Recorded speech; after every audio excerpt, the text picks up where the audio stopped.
Thanks for coming, guys. Let's see how long this lasts.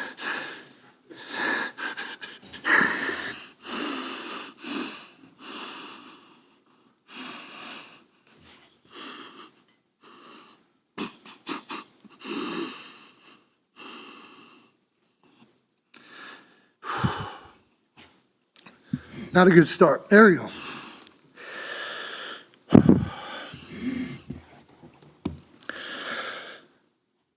There I lay.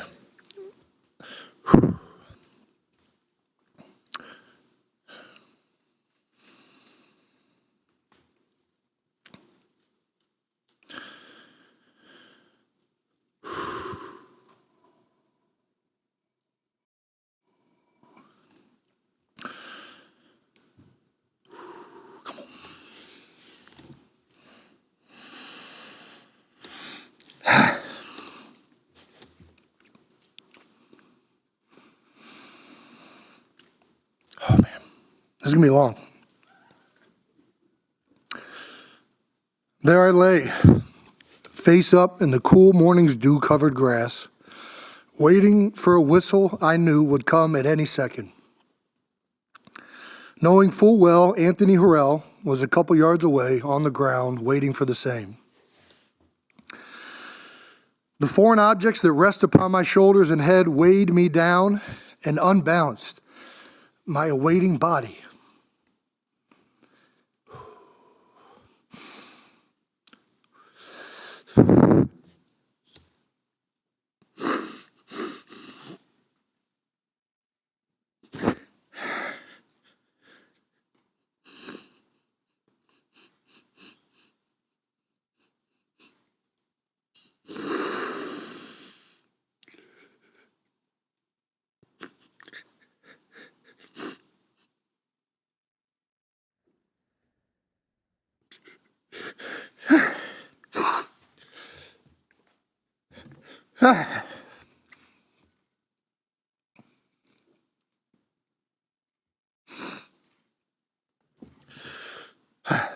As the whistle blew, I arose,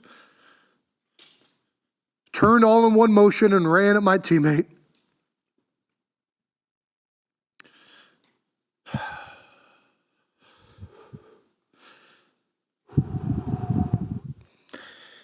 It isn't even the collision I remember most, but the feeling before of what in the fuck is about to happen.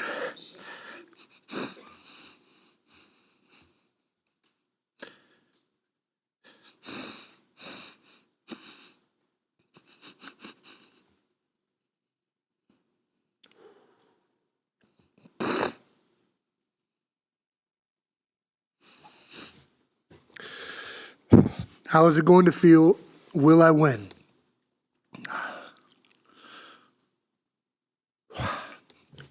Whenever I smell the clippings of a freshly mowed grass, I am brought back to this day.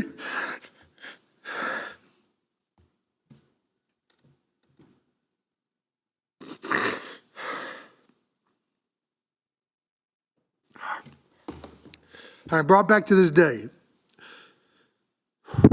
12 years old.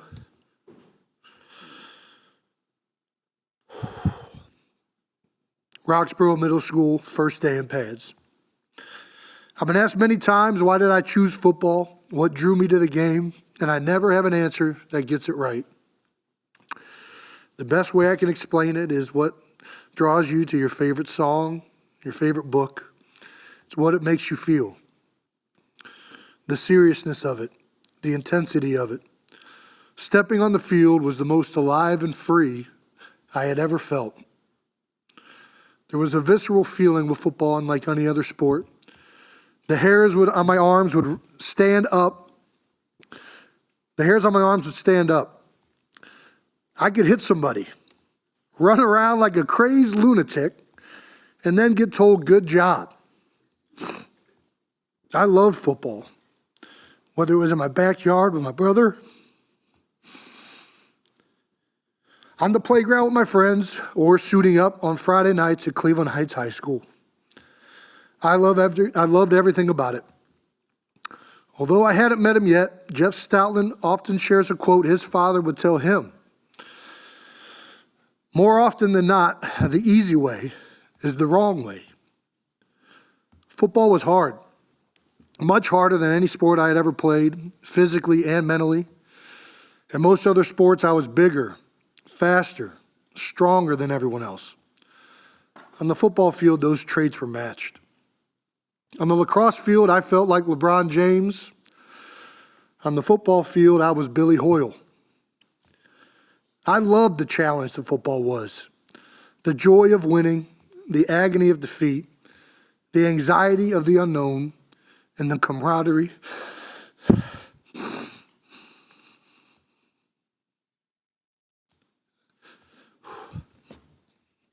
of my teammates. I'd like to thank my high school football coaches, Mike Jones, Damian Creel, Kahari Hicks, and Gary Robolewski. Coach Robo, you know who you are. My hockey coaches, Kirk Gunther, Steve Bogus, and Eddie Babcocks, and my lacrosse coaches, Felipe Quintana and Ben Beckman. I'd also like to thank my band teacher, Brett Baker. All of you taught me countless lessons and put up with a very young, rambunctious kid that was full of immaturity, stupidity, and cockiness. I would without question not be where I am today without your efforts with me and the countless other children you served in my brother and I's hometown, Cleveland Heights. From Cleveland Heights, I entered the University of Cincinnati as a walk-on. As a linebacker, I had no idea what to expect, but scenes from Rudy would often race in my mind. It became apparent immediately that walk-ons would have to fight harder for their opportunities than the rest of the team. I had no stars, no investment from the team or the coaches. I'd have to earn everything, and that's good because I had no clue what hard work was yet. Knowing that I had to earn my respect every day made me committed like never before. In my first college weightlifting session, graduate assistant Jordan Roth put me through the hardest weightlifting session I had ever been through. At the end of it, he said, if I could walk around the perimeter of the weight room holding my hands above my head, I could leave. And if I couldn't hold my hands above my head, I'd have to stay and clean the whole weight room. That entire year, I found out later that cleaning the weight room was something I would get used to. That entire year I consider a blessing. D'Antonio ran a tough program, the weight room was even tougher, and I redefined in my mind what working hard actually was. They pushed me into areas of fatigue I didn't know I had, and for that experience, I am forever grateful to all of them. After redshirting my first year, Mark D'Antonio left Cincinnati for Michigan State, and we hired up-and-coming head coach from Central Michigan, Brian Kelly. This turned out to be the biggest turning point in my career. Not because of Brian, he was great and we enjoyed tremendous success together, but because he brought with him strength coach Paul Longo. 2 weeks into winter workouts, Paul whispered to me in the middle of warm-ups, "You'd make a great center."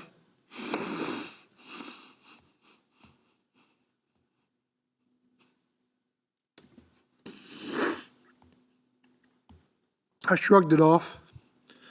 Offensive line, never in a million years did I think I'd play that position. Paul was different. As opposed to working guys into the ground, his motto was work smarter, not harder. His main goal was to improve us as athletes and make us stronger, faster, more explosive. He didn't care about anything else.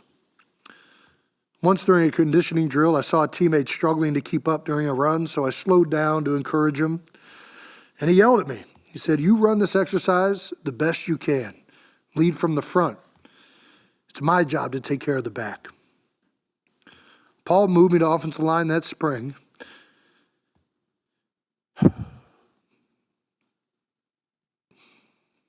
And it ended up being the single greatest move that ever happened to me as a football player. There are too many people to thank for my times at Cincinnati, so I'd like to limit it to coaches Paul Longo, Jeff Quinn, Brian Kelly, Mark D'Antonio, strength coaches Tim Swanger, Dave Andrews, Coach Kerry Combs, Coach Butch Jones, as well as athletic trainer Bob Mangine and orthopedic doctor Angelo Colosimo. Of course, all of my teammates and friends, university support staff, all of you made my time there something I wouldn't trade for the world. Some of the most enjoyable years of my life. After my senior year ended, it became apparent the NFL would be an opportunity, although few teams had interest in a lineman that weighed 280 pounds. Lucky for me, the Eagles had just hired Howard Mudd, a legendary coach who valued offensive linemen for their athleticism more than their size. Having watched and emulated Jeff Saturday in my own game, it all felt too perfect when the Eagles selected me in the 6th round. Immediately after being drafted, my agent, Jason Bernstein, said, "You have no idea how perfect this is. You are going to fit in great."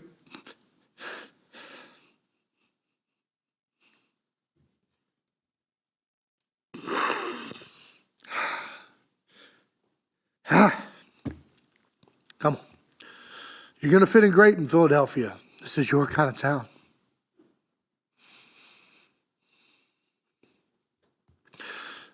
"13 seasons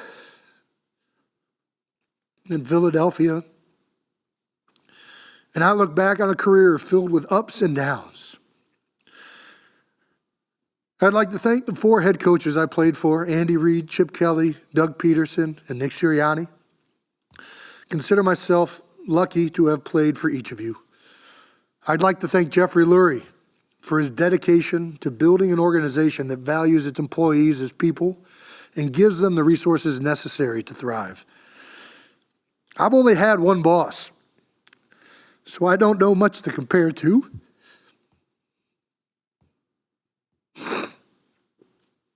But Jeffrey always made it a point to show his appreciation and love for his players on and, more importantly, off the field. I'd like to thank Howie Roseman for drafting me and for always working hard to improve our team, even from the other side of the building that one year. Whether it be coaches, players, salary cap, or the numerous other things you control, you work tirelessly and calculatedly to improve this organization. I'd like to thank Big Dom DeSandro, truly the life force of this organization. No one gives more time and energy to this team. At the drop of a hat, Dom is by your side. My family and I give our sincerest thank yous for always treating us with dignity and assistance. There are so many teammates, coaches, support staff, trainers, equipment, cafeteria workers. You guys have no idea the amount of people in this building it takes to assist our players and me. I would like to thank you all by name, but we'd be here far too long for anyone to continue listening. So instead, I will share memories, if that's all right with you all. When I look back down the road, I'm sure there are things I will forget, but these are some of the things I'm sure I won't. I won't forget the call I got from Andy Reid on draft day and my father rushing into the room.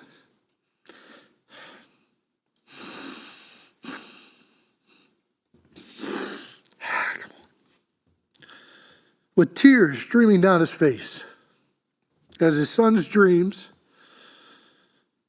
had just been realized.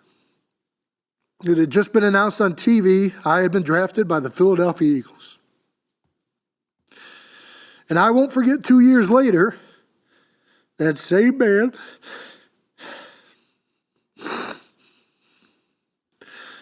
and my brother receiving a call and him being drafted by the Kansas City Chiefs. This time, the tears streaming down both my father and I's face as my brother had just realized his own.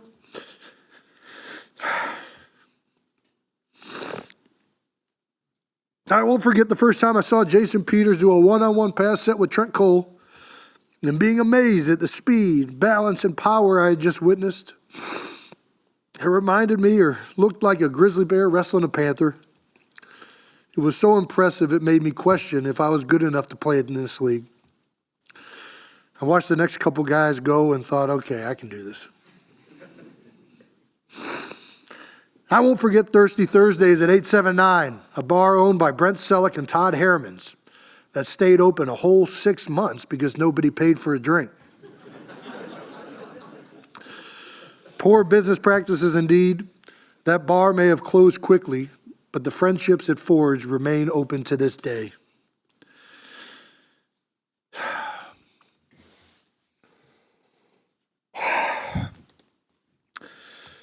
I won't forget my second training camp, walking downstairs in my Lehigh dorm to paramedics rushing in, and Coach Dave Culley's look on his face. It made the expression like he had seen a ghost.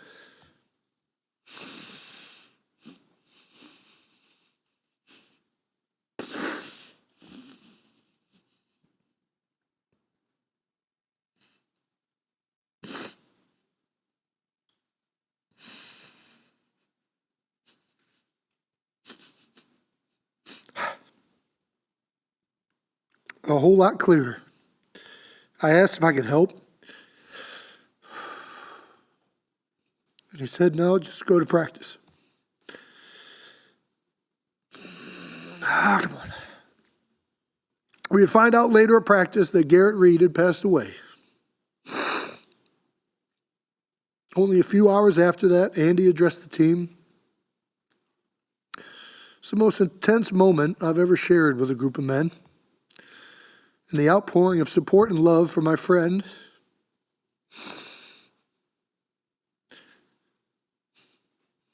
and the Reed family at the funeral soon after was truly remarkable. I won't forget Chip Kelly's first game as Eagles head coach against the Washington Redskins. We ran close to 50 plays in the first half. We were so tired, but it didn't matter because they couldn't stop us. The NFL had never seen something like this before. I remember all of us thinking after that game, this is going to change the NFL.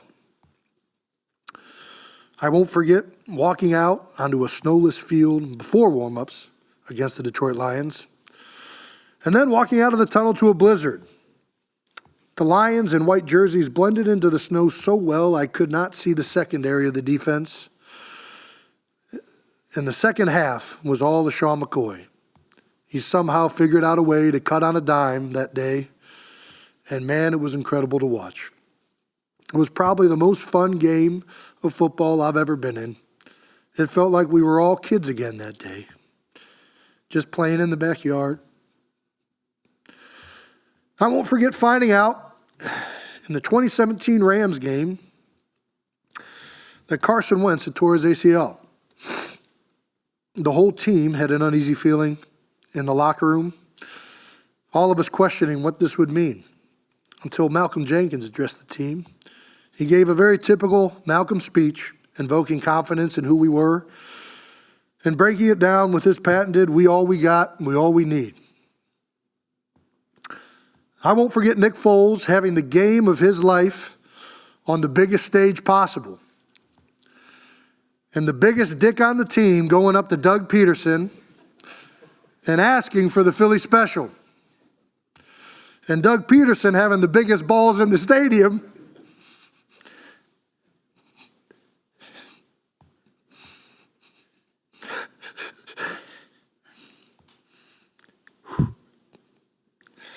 to say, yeah, let's do it. And Brandon Graham finding a way to stop Tom Brady once, literally once. And the way the ball hung in the air on that last Hail Mary and how it felt like an eternity. Just looking, no sound registering, completely engulfed in the moment. When it finally landed, running onto the field, looking for a flag, anything that would mean it was over. We had done it. I won't forget the parade and what it meant to the city of Philadelphia. The joy it brought our community, and the closure it gave to so many. The stories from fans that had been waiting generations for that moment fulfilled that triumph to another level. On the route, I remember meeting a woman with ashes of a dead relative whom she had promised wouldn't miss the parade if the Eagles had ever won it. A speech that had written itself and one that had symbolized what we had all lived as players, as a team, and as a city. That wasn't my speech, it was Philadelphia's. I won't forget my mother becoming mom of the NFL, a representative for all moms out there who have sacrificed so much for their children. I won't forget Nick Sirianni sending me kegs of beer to convince me to keep playing these last few years. He knows the key to my heart.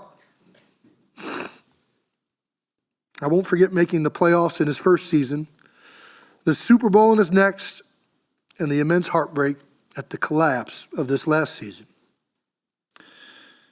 And although last season truly sucked, I wouldn't trade any of my time with you or those teams for the world. Everything happens for a reason, and I have truly enjoyed my time with you, Coach. Sometimes the flowers get knocked back a bit,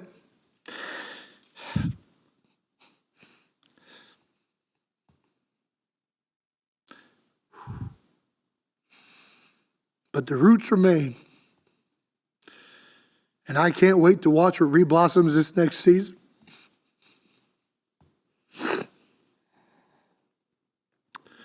I won't forget falling short to the Chiefs.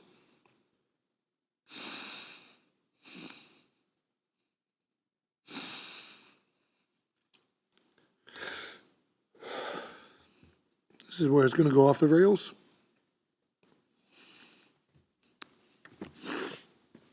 Nice, Brett. I won't forget falling short to the Chiefs and the conflicted feeling of immense heartbreak I had selfishly.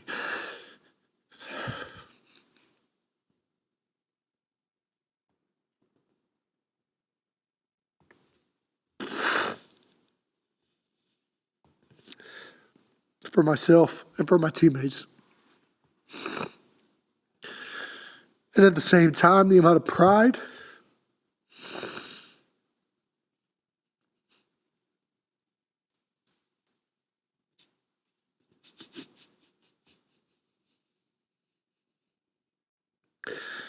I had that my brother had climbed the mountaintop once again. We have a small family.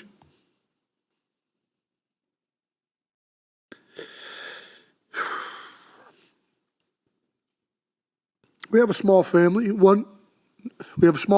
No cousins, one aunt, one uncle. It was really my brother and I our whole lives.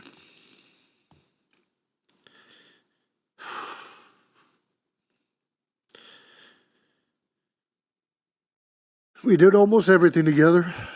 Competed, fought, laughed, cried, and learned from each other. We invented games, imagined ourselves as star players of that time. We'd envision making the winning plays day after day on Kohler Ridge Road. We won countless Super Bowls in our minds before ever leaving the house. And when we weren't playing, we were at the other one's games, but seated in a lawn chair or a bench, a Capri Sun in our hand that Mom had packed, cheering during the game, and waiting outside afterward to celebrate a victory together or offer encouragement after a defeat. There is no chance I'd be here without the bond Travis and I share. It made me stronger, tougher, smarter, and taught me the values of cooperation, loyalty, patience, and understanding. It's only too poetic I found my career being fulfilled in the city of brotherly love. I knew that relationship all too well. Some people struggle to play in this city. They can't handle the booze, the media, or our fans. Consider it a great blessing to play in the most passionate sports town in America. The sense of urgency in this city to win has pushed our organization, has fueled it to take chances, fix problems, and work tirelessly in an effort to win. At times you hate it as an athlete, especially those new to our city.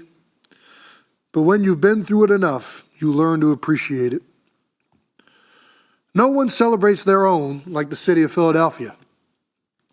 Athletes become demigods in this city, even ones whose deeds span decades before. The Eagles are the number one ticket in town, the most talked about thing at nearly every moment. With that amount of attention, you better be ready to overcome the lows that will happen and be ready to persevere in the face of the criticism. Yes, they will let you know when you are not performing well. Every time. But they will also love you if you show effort, aggression, desire, the will to fight. They will love you in this city if you love it the way you love your brother. You will be loved by going above and beyond to show that you care, because they care. They've been caring for generations in this town about this team, and they aren't about to accept a bunch of excuses and soft-ass nonsense representing the name on the front of the jersey, something they've invested their entire lives in. If you don't like what the fans and media are saying as a player, it's very easy. Love them, treat them like your brothers, and go out and play your balls off. Wear your heart on your sleeve, and I guarantee you change those narratives. I remember seeing Zach Ertz shy away from a block one game against Vontaze Burfict in the Cincinnati Bengals. Rightfully so, the fans ripped him apart, crushing him for doing it. The next week, the first catch I saw Zach Ertz snag, he ran after the catch like I had never seen. It took 3 guys to bring him down, and I heard the link erupt with cheers for his effort. Today, you won't find a single Philadelphian with a bad word to say about Zach Ertz and the legacy he left behind. As players, you write the narratives. The fans and media, for the most part, it's occasionally different, only write what you give them.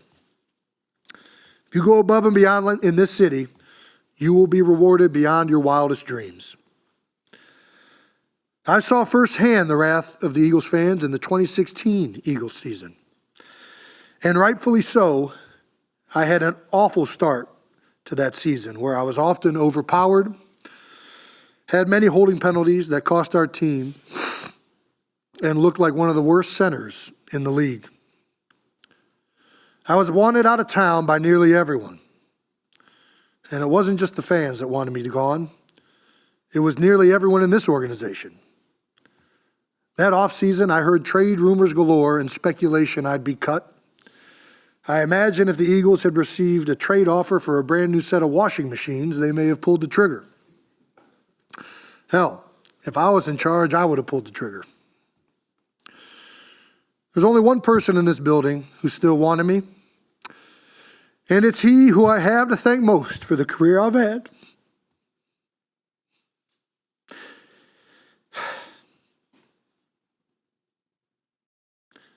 And that's Jeff Stoutland.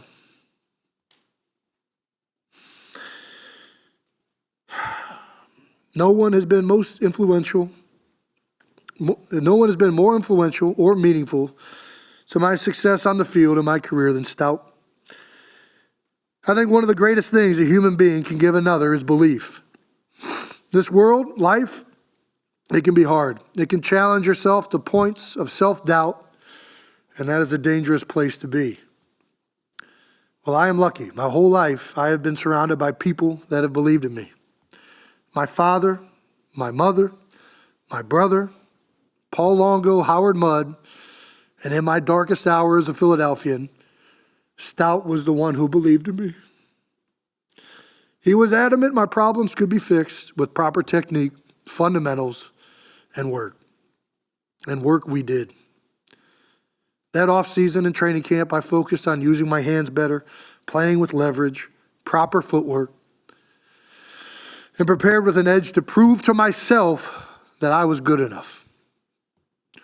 The following season, in 2017, I enjoyed the finest season of my 13-year career, not only as a player, but as a team. And it meant more because of the struggles and work we had been through. Without him, I doubt any of this would have been possible, or that I'd still be here. Since that offseason, I have amassed 6 All-Pros, 5 Pro Bowls, and am recognized by some as one of the best centers to ever play the game. I am very proud knowing where I once was and the legacy I have left behind, and the man we can all thank is Jeff Stoutland. Second stout quote of the evening: "No man is an island. We must draw our strengths from others." I'd like to thank my teammates, my other brothers. Oh, how I've drawn my strengths from you all. I was fortunate to play with great players, some of the best this league has to offer. But it was really off the field, just sitting in the cafeteria with my teammates, breaking bread, and talking about life, that were some of the most meaningful times I spent in my career. The NFL is truly like no other place, and at the same time, represents America as a whole like no other.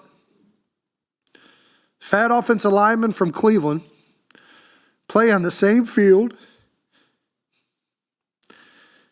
as skinny wide receivers from Louisiana and kickers from Chicago. Tight ends from Stanford play next to tackles from Kilgore Community College. Defensive ends from inner city Detroit play next to defensive tackles from Yazoo City, Mississippi. 6'9" Jordan Mailata plays the same sport as 4'8" Darren Sproles.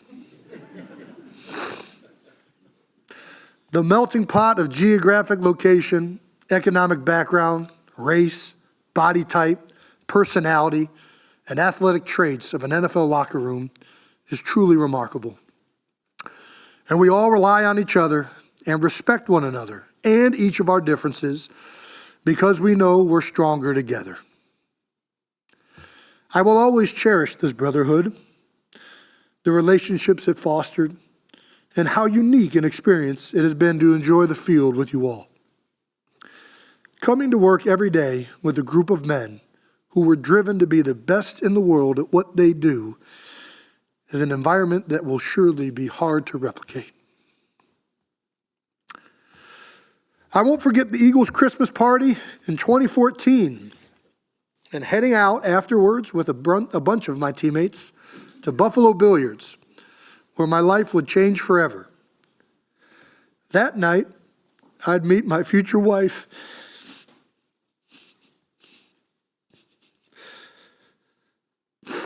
I still remember the moment she walked through the door. The first instance is burned in my retina. It was like she glided through the opening, an aura around her. Then she started talking. And I thought, man, is this what love feels like? She was beautiful and smart, serious yet playful. I knew it right away. I think it's no coincidence I have enjoyed my best years of my career with Kylie by my side. Every accolade I have ever received has come with her in my life. She has brought the best out of me through love, devotion, support, honesty, intelligence, and of course, a swift kick in the ass from time to time. She has also given me 3 beautiful girls and a life that increasingly brings me more fulfillment off the field than it does on. We've had a great run, Kai. I am a product of my upbringing. I think one of the best things a person can be in this world is a father. A father who is present, loving, Devoted just may be the greatest gift a child could ask for in our society. And I have a damn good one. My father believed in me more than anyone. He believed in my brother, and whenever my own insecurities would arise or self-doubt would come in, he would stifle them with the warm embrace of belief, unwavering love and belief. My father worked in the steel industry in Cleveland for the majority of his life.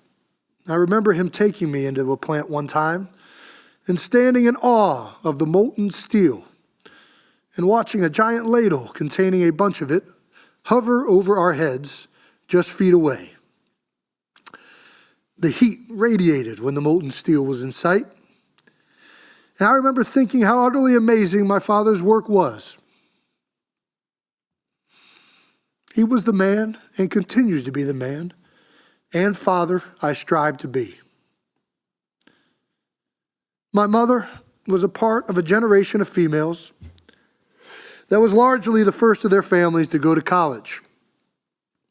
When deciding to go to college, her own father said he disagreed with the idea. He telling her instead she should become a secretary or be a wife. In fact, the only thing that convinced him into letting her go to college was my grandmother's insistence that my mother would find an educated man to settle down with, and that would mean more money for the family. Mom took the opportunity to go to college and graduated from the Ohio University, worked in banking for over 40 years, climbing the corporate ladder from teller to a VP, and was largely the breadwinner for our family. I like to think I got my toughness, aggression, and lunch pail mentality from my father. And from my mother, I learned the all too important lesson of never letting anyone tell you what you can't do. And so this all brings us here to today, where I announce that I am retiring.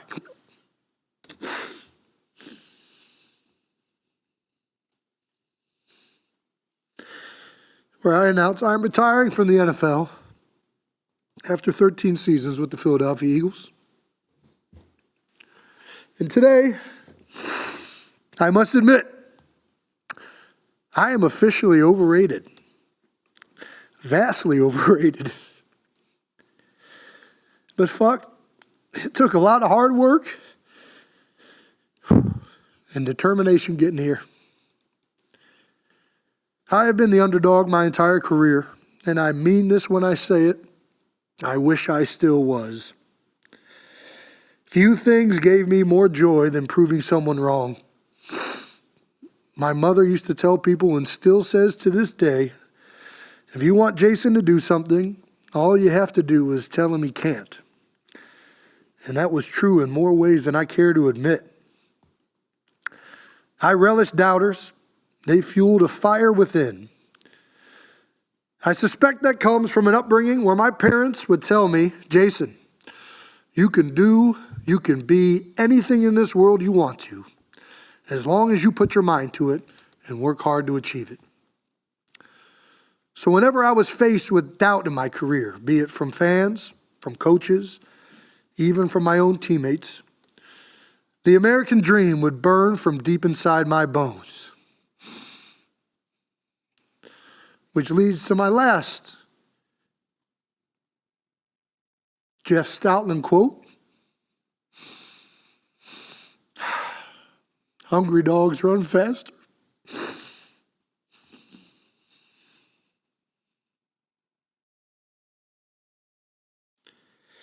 Thank you, Philadelphia. Oh my God. Thank you, Philadelphia. From the bottom of my heart, thank you for letting me represent this city and allowing me into your homes every Sunday. Growing up, it has truly been a privilege. You have all been so good to me and my family. Growing up in Cleveland, I watched all of my favorite athletes leave the city. Hell, A whole team left the city. It has always been a goal of mine to play my whole career in one city. And I couldn't have dreamt a better one and a better fit if I tried. I don't know what's next, but I look forward to the new challenges and opportunities that await. And I know that I carry with me the lessons from my time here, and that forever.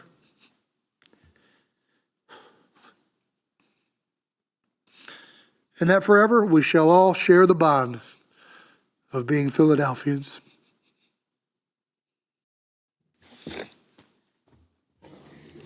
That's all I got.